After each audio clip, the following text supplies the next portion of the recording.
Hello everyone, this is BIGALSKI, and welcome to my Hunter the Reckoning Nightmare commentary walkthrough video. Normally over the last, whenever I started making videos back in 2005, they've primarily been Ninja Gaiden related, Ninja Gaiden Black, Ninja Gaiden 2.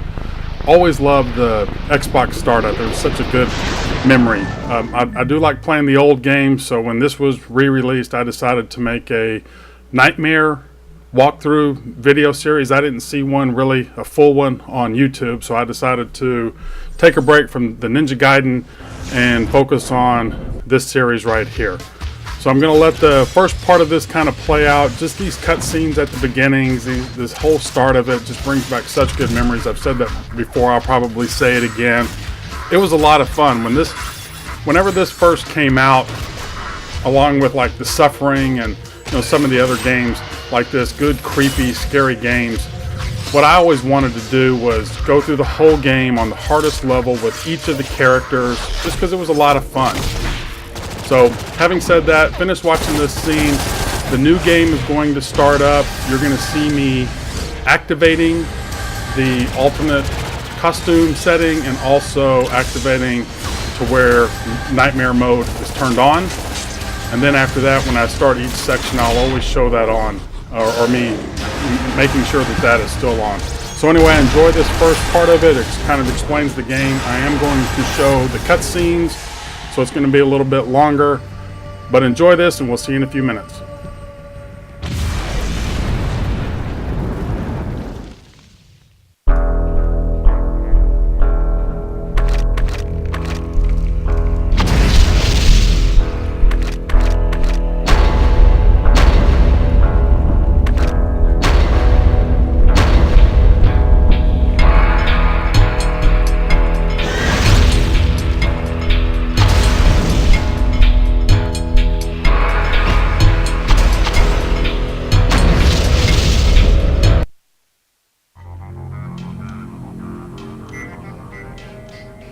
Last year, convicted serial killer Nathaniel Arcady was scheduled to die by electrocution.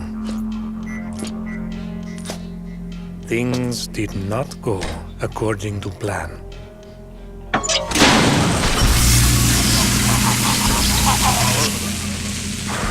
They call this the imbuing, when everything you've ever known becomes a lie. The secret is laid bare, and the truth is revealed. There it stands in all its unholy glory, evil personified and presented for hideous edification.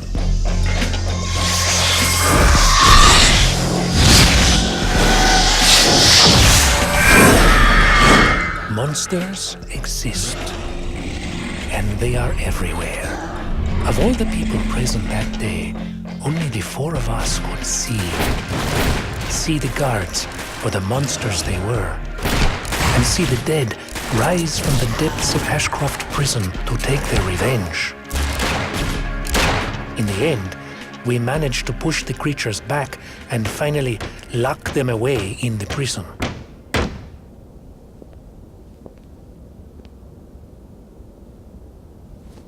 No one would ever have to disturb them again. Or so we hoped.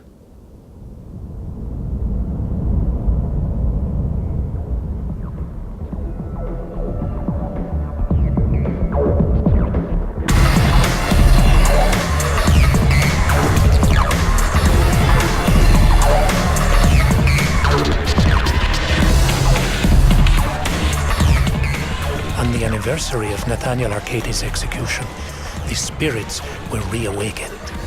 No longer content to stay within the walls of Ashcroft, this time they unleashed their anger and hatred against the entire town.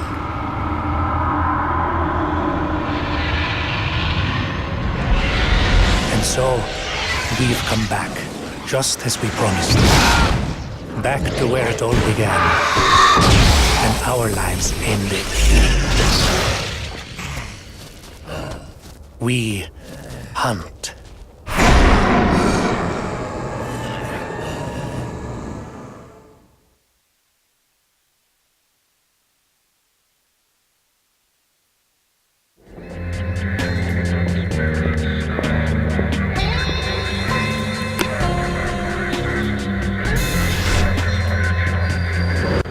So that first part is just kind of catching up to where we are right now. Again, I like to play as Judge, especially on Nightmare mode. I mean, I've gone through all of them, you know, years past. But Judge, I like, he has the, I don't even know the ward's name right offhand. I should have brought the little book. But I really like that because it really clears some space. These enemies can swarm you really fast and you can die really fast.